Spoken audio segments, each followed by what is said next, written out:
Muy buenos días. El Grupo Parlamentario Vox acaba de registrar una proposición de ley relativa a la Ley 52/2007, llamada Ley de Memoria Histórica. Es una proposición de ley cuyo contenido esencial consiste en derogar la Ley 5/2007, algo que nos sorprende que nadie haya propuesto hasta la fecha. A continuación hemos presentado también una serie de preguntas parlamentarias y, a continuación, nuestros diputados Joaquín Robles de Murcia y José María Figaredo de Asturias darán más detalles de cada una de esas dos iniciativas.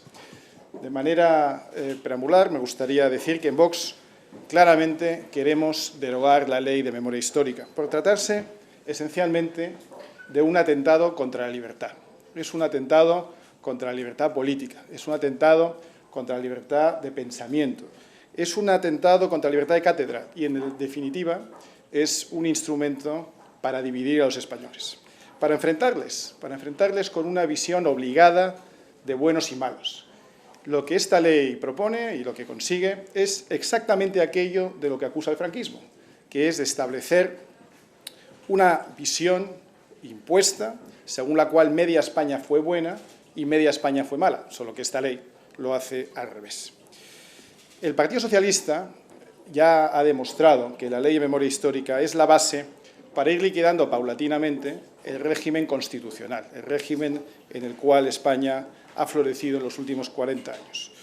La aprobación de esta ley no fue nada más que el primer paso para poner en cuestión el procedimiento por el que España adoptó la monarquía parlamentaria como forma política. Y el siguiente paso, contemplado en su propia proposición de ley, ataca claramente a la libertad de pensamiento de los españoles, como hemos venido diciendo, porque además prevé perseguir y sancionar a todos aquellos que no suscriban la visión oficial del PSOE, que posteriormente ha sido aceptada por todos los demás grupos parlamentarios, puesto que nadie se ha opuesto a esta ley en los últimos años e incluso, en el caso de la Comunidad de Murcia, la han incluido recientemente en su estatuto con la aprobación de todo el arco parlamentario cuando Vox todavía no había llegado.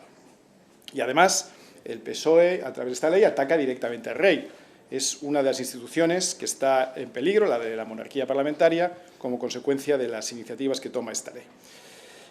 Como digo, se trata de una ley liberticida en la que el PSOE, disfrazando la democrática, quiere subvertir el orden constitucional y ocultar su historia antidemocrática. Se trata, una vez más, de dar un sentido patrimonial del poder al Partido Socialista. Lo sorprendente, como digo, es que los demás partidos hayan aceptado, incluso hayan aceptado desarrollar esta ley en ulteriores desarrollos en ámbitos autonómicos y probablemente con la nueva visión de la ley que se quiere imponer este año. La ley, por tanto, es una manera de dar una continuidad y legitimar una historia del PSOE que es una historia que quieren ocultar. Quieren ocultar su parte más antidemocrática, su parte más anticonstitucional, aquella a la que, por ejemplo, el 14 de abril de 1931 afirmaba el PSOE que la República es algo esencialmente nuestro. Eso fue lo que dijo el PSOE. O, como dijeron en El Socialista, que es el órgano de expresión del Partido Obrero, que los conservadores eran unos zánganos y los católicos eran la España leprosa. Todo ello a la vez que proponía Largo Caballero, del propio PSOE, la disolución de la Guerra Civil. Ese es el objeto de esta ley, el de renovar el sectario espíritu del peor PSOE de antaño para dividir a los españoles entre buenos y malos. Por supuesto, en la ley lo que se prevé es ocultar toda aquella parte de la historia que no concuerda con el sesgo ideológico del Partido Socialista, incluyendo desde su responsabilidad en los asesinatos de líderes de la derecha o su papel en barbaridades cometidas en la Revolución de 1934 y los crímenes cometidos en los años subsiguientes en nombre de esas ideas revolucionarias y antidemocráticas que el propio PSOE lideraba. En Vox, en términos generales, no hacemos juicios históricos y no queremos que nadie los haga por imposición. Creemos en la libertad de todos los españoles para pensar de manera libre. Nosotros ni siquiera imponemos a nuestros diputados una visión de lo que ha pasado en la historia de España, sino que cada uno debe ser libre de interpretarla como quiera. Todos tenemos abuelos o bisabuelos que estuvieron en un bando o en otro, y esa visión simplista de la España de buenos y malos creemos que puede hacer mucho daño. Esos abuelos, como digo, que estuvieron en un lado u otro, por cierto, son aquellos a los que el PSOE está faltando al respeto en un intento de frivolizar lo que sucedió. Y si repasáramos, además, los antecedentes familiares de muchos líderes del PSOE, la cosa sería aún más grave, puesto que sus propios abuelos y bisabuelos están siendo sometidos a esa falta de respeto. Al final, se trata de destrozar un clima de concordia por revivir el guerracivilismo con el único objetivo de enfrentar y de dividir a los españoles. Sin más, paso la palabra a nuestros diputados. Primero a Joaquín Robles para que explique la justificación de cómo pedimos que se derogue y por qué la existente Ley de Memoria Histórica, y a continuación a José María Figarero para que explique en más detalle las preguntas que hemos presentado. Gracias. Buenos días. El fundamento de pedir la derogación de esta ley es que básicamente se entromete en un asunto en donde los gobiernos ni los estados deben de entrar, a saber, la dialéctica necesaria de la historia. No se puede imponer desde el Gobierno, encima con amenaza de sanción administrativa, una determinada visión unilateral de la historia.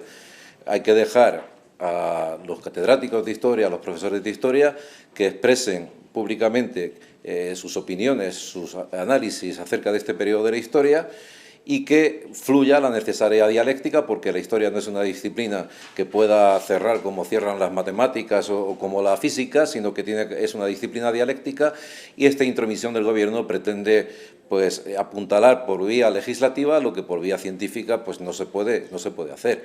Entonces, el Grupo Político Vox está de acuerdo en que se revise la historia, se analice por parte de los especialistas, pero que el Gobierno en ningún caso se entrometa en este asunto. Creemos que es una cuestión fundamental que además vulnera un principio constitucional básico como es el de la libertad de cátedra. En segundo lugar, hay otro argumento más. Esta es una ley que es meramente ideológica, porque aquellas cosas que son salvables de la ley, como por ejemplo que nadie se puede oponer a la exhumación de los restos mortales de las víctimas de la Guerra Civil, nadie se opone a eso, pero para eso no hacía falta este marco legal. Esto se viene haciendo desde hace muchos años atrás.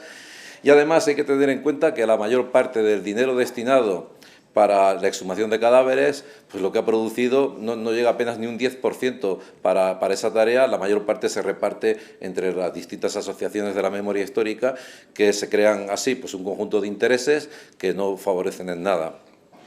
Además, hay que recordar que la mayor parte de las víctimas que se han recuperado son víctimas civiles cuya afiliación política resulta bastante difícil de establecer. Además, esta visión unilateral de la historia de España es completamente inadmisible. No la visión en sí, sino que el Gobierno y el Estado, que tiene que permanecer en este asunto en una exquisita neutralidad, intente imponer la suya a los demás. Aquí no se trata de reivindicar ningún periodo de la historia. Nosotros no reivindicamos ni el periodo franquista, ni el periodo de Felipe IV, ni el de Chindasvinto. Son cuestiones que son propias de los especialistas en esta materia, que desde luego, como digo, necesariamente tienen que ser objeto de discusión por parte de esos especialistas, y el Gobierno no debe utilizar la historia en beneficio propio, no debe utilizar la historia para retratar a unos supuestos enemigos, que no adversarios, a quienes se les quiere presentar como si fueran una especie de demonios o de diablos antidemocráticos, y encima esto se hace precisamente a partidos como Vox, que es un partido perfectamente constitucional y que en modo alguno tiene ninguna añoranza de ninguna época del pasado. Nosotros no miramos al pasado más que para comprender acerca de dónde venimos y para trazar los proyectos y programas que tenemos para el futuro, pero desde luego no tenemos ningún interés en volver a épocas autoritarias o preconstitucionales. Sencillamente, esta maniobra de propaganda del Partido Socialista es infame, y además incluye aspectos en los que el Gobierno no debería de entrar en ningún caso, como por ejemplo, se arroga unas facultades, la de retirar títulos nobiliarios, que son únicamente del jefe del Estado, y además, en esta ley, en esta renovación de la ley que va a presentar el Partido Socialista, pretende quitar las condecoraciones a miembros de las fuerzas y cuerpos de seguridad del Estado, de la Policía y de la Guardia Civil, sin que medie ningún proceso penal, con que va a bastar prácticamente que un ciudadano diga que estos policías o estos guardias civiles, que muchos de ellos estaban implicados en la lucha antiterrorista, basta con que un ciudadano o algún aliado del Gobierno de partidos separatistas, pues diga que tenían connivencia con el franquismo para que les sean retiradas las condecoraciones. Eso es un asunto que además es absurdo después de una ley de amnistía, y juzgar retroactivamente a personas que pues se caracterizaron, muchos de ellos, por luchar contra el terrorismo, de manera que está pagando un peaje a sus socios de gobierno separatistas, y creemos desde Vox que esto no se puede tolerar. Creemos que es una actitud del Gobierno que va en contra de la convivencia de todos los españoles. Les dejo con Figaredo para que les explique las preguntas que vamos a lanzar al Gobierno. Muchas gracias a todos. Buenos días. El Grupo Parlamentario Vox, junto con la proposición de ley, ha presentado 3 bloques de preguntas. Cada uno de ellos contiene una serie de preguntas y cada uno de ellos está centrado en conocer determinados aspectos de la aplicación de esa ley de memoria histórica. El primer bloque se refiere sobre todo al reconocimiento previsto en los artículos 4, 9, 10, 11 y siguientes de la Ley de Memoria Histórica. En efecto, estos artículos prevén que a determinadas personas que se catalogan como víctimas de procedimientos o sanciones o procesos jurídicos durante el franquismo, se les efectúe un reconocimiento público.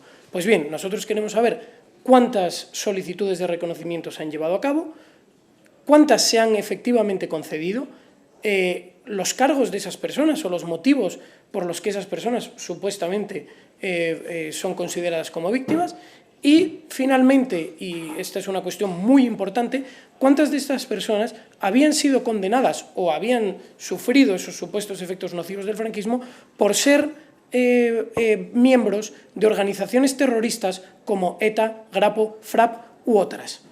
Porque muchas de estas personas que fueron condenadas en los años 76, 75, 4 o 3 estaban condenadas por delitos relacionados con estas bandas terroristas. Entonces queremos saber cuántas personas han sido reconocidas públicamente pese a haber sido miembro de estas bandas terroristas. El segundo bloque de preguntas va dirigido a las concesiones económicas y ayudas económicas que estos mismos artículos prevén.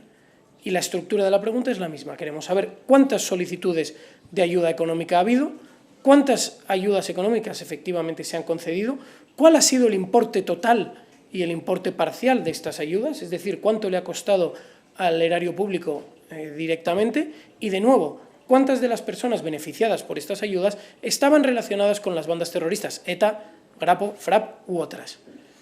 Y por último, la tercera pregunta está más relacionada con otra de las previsiones de esta ley, que es la sustitución, eliminación de calles, monumentos, plazas, etcétera, relacionados con el franquismo.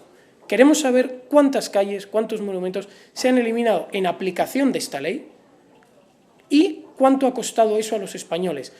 2 costes: el coste directo, es decir, cuánto se ha gastado la administración en llevar a cabo en todos los procedimientos, y el coste indirecto, si existe una estimación de ese coste indirecto y si efectivamente existe esa estimación, ¿a cuánto asciende? Es decir, cuánto se han gastado los españoles y cuánto le ha costado al bolsillo del particular este nombre de calles, este cambio de nombre de las calles. Muchísimas gracias. ¿Hay alguna pregunta relacionada primero con las preguntas presentadas y luego de acuerdo? No, primero. Sí, yo empezaría...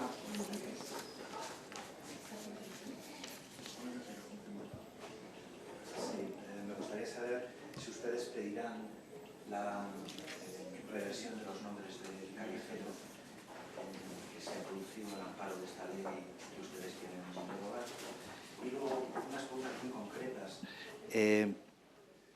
Por ejemplo, han hablado ustedes de las concesiones de las medallas y la eliminación de esos privilegios o de esos méritos con la que fueron premiados algunos miembros de las fuerzas de seguridad del Estado. Estoy pensando, por ejemplo, en Billy el Niño.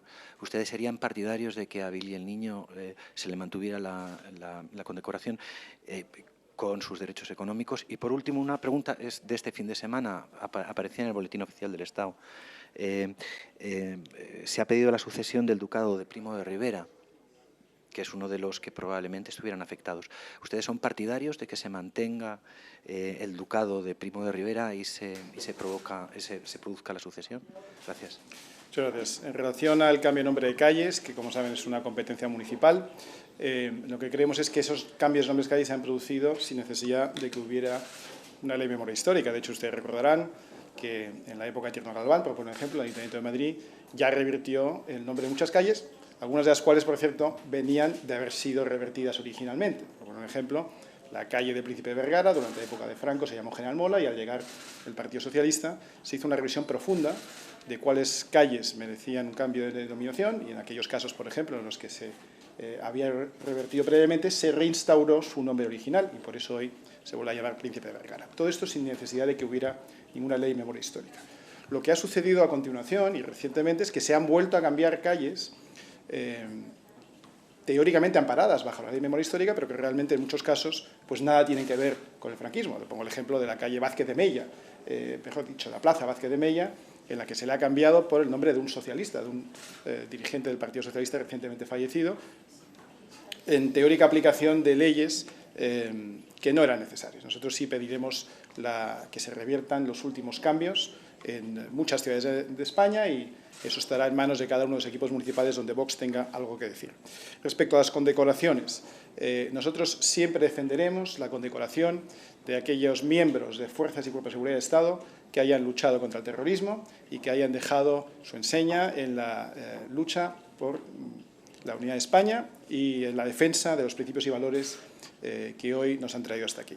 Por tanto, todos aquellos que, especialmente miembros de la Policía Nacional y Guardia Civil, que hayan destacado por su lucha contra el terrorismo, serán siempre apoyados por Vox. Y en cuanto a los títulos, una vez más, el Gobierno está aquí arrogándose una función que no le corresponde. Es al rey al que le corresponde decidir sobre la sucesión de títulos nobiliarios y en su día el hoy rey emérito decidió convalidar aquellos títulos que se emitieron de manera, vamos a decir, singular durante la época de Franco, porque Franco pues no, teóricamente no debería haber tenido la capacidad de haber generado esos títulos, pero el rey emérito los convalidó, por tanto hoy son perfectamente legítimos.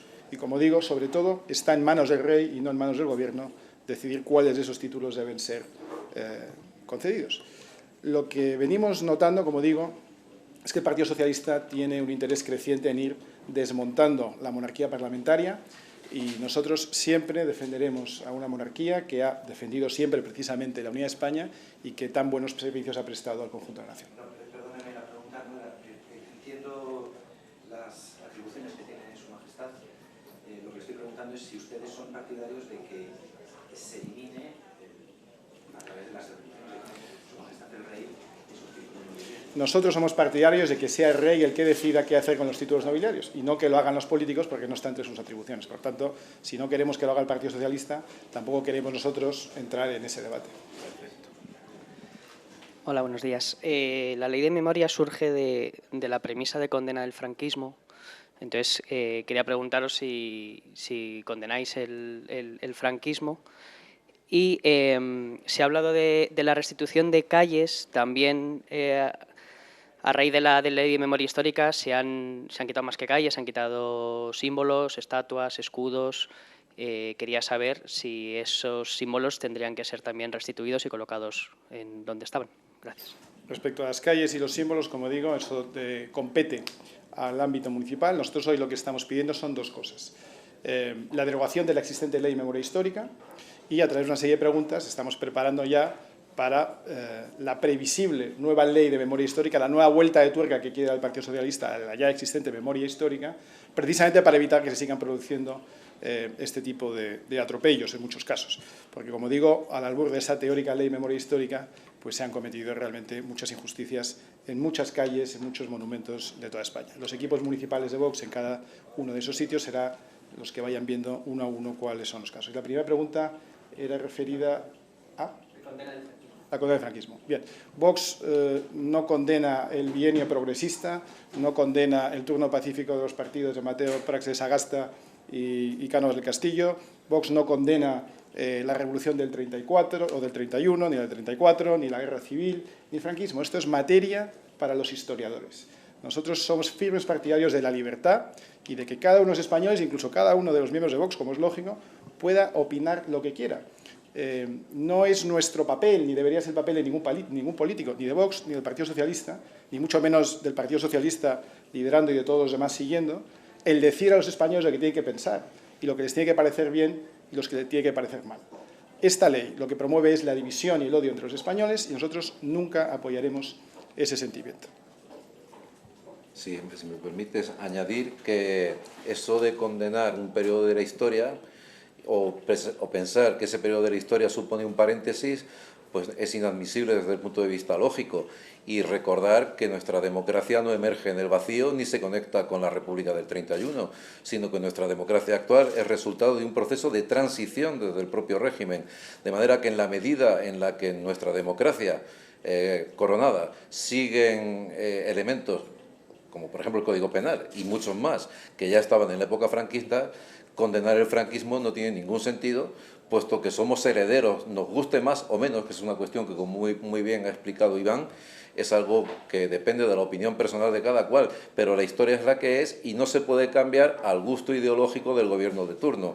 No se pueden coger 40 años de la historia de España y meterlos en el cubo de la basura como si no hubieran existido, ni mucho menos hacer este tipo de declaraciones retóricas de condena de una época histórica. La historia está para analizarla, para estudiarla, para discutir y no para aplaudir ni para condenar. Y si me permiten un último matiz, yo lo que sí les invitaría a todos ustedes es que cada vez que algún miembro de la izquierda abertzale vasca comparezca, le pregunten siempre sobre una cosa no histórica, no lejana, no anterior a nuestro nacimiento ni el de todos ustedes, no algo que compete a sus abuelos, sino algo muy presente, que es la condena del terrorismo. Eso sí que es algo que a nosotros nos gustaría ver, porque no se trata de algo del pasado, no se trata de algo de nuestros antecesores o bisabuelos, es algo muy real, muy presente y que de alguna manera sigue muy presente en nuestros días. El último atentado terrorista con resultado de muerte se produjo en España hace solo 10 años, lo conmemoramos justo antes del verano. Y eso sí que es algo que nosotros condenamos y que nos gustaría escuchar a todos los demás partidos teóricamente democráticos también condenar. Hola, buenos días. Yo le quería preguntar porque el señor Rivera acaba de hacer una propuesta, propone abstenerse, Ciudadanos, junto con el Partido Popular, si aceptan esta propuesta en una posible investidura de Pedro Sánchez. Si el señor Sánchez acepta 3 propuestas, una tiene que ver con Cataluña, con el planteamiento del 155, otra con no aplicar subidas de impuestos y otra con romper el pacto que tienen en Navarra con ahora mismo el Partido Socialista. Me gustaría saber si, en primer lugar, se han puesto en contacto con ustedes para plantearles una reunión para hablar de esto y, en segundo lugar, si ustedes se plantearían esa abstención junto con el PP y Ciudadanos si lo decidieran de esta manera en una posible investidura. Muchas gracias. En primer lugar, no nos hemos puesto de acuerdo con Ciudadanos en esta iniciativa, pero nos alegra mucho que Ciudadanos haya tomado esta iniciativa que venimos precisamente apoyando desde hace bastante tiempo. Llevamos mucho tiempo diciendo que el Partido Socialista, Ciudadanos y PP conforman una masa política de la que es muy difícil distinguir unos de otros. El caso de la memoria histórica viene al pelo como ejemplo. La ley de memoria histórica se ha aprobado sin que ninguno de esos dos partidos haya pedido nunca su reversión. En el caso de la Comunidad de Murcia, insisto, hace poco se instaló la memoria histórica dentro del propio estatuto recientemente aprobado antes de que Vox llegara y como consecuencia se demuestra que tienen ideas muy parecidas con muy ligeros matices entre unos y otros. Por tanto, nos parece muy buena idea que el Partido Socialista, Ciudadanos y Partido Popular conformen una coalición del tricentrito, como hemos venido llamando en estos últimos meses, sujeta a esas condiciones, como nosotros mismos hemos venido sugiriendo en las últimas semanas, y nosotros no formaremos parte de eso por 2 motivos. Primero, porque el presidente Sánchez todavía no nos ha llamado para que hablemos del tema. Si nos hubiera llamado, pues quizá hubiéramos podido explicar estas condiciones en vez de hacerlo a través de ustedes, los periodistas, de manera directa.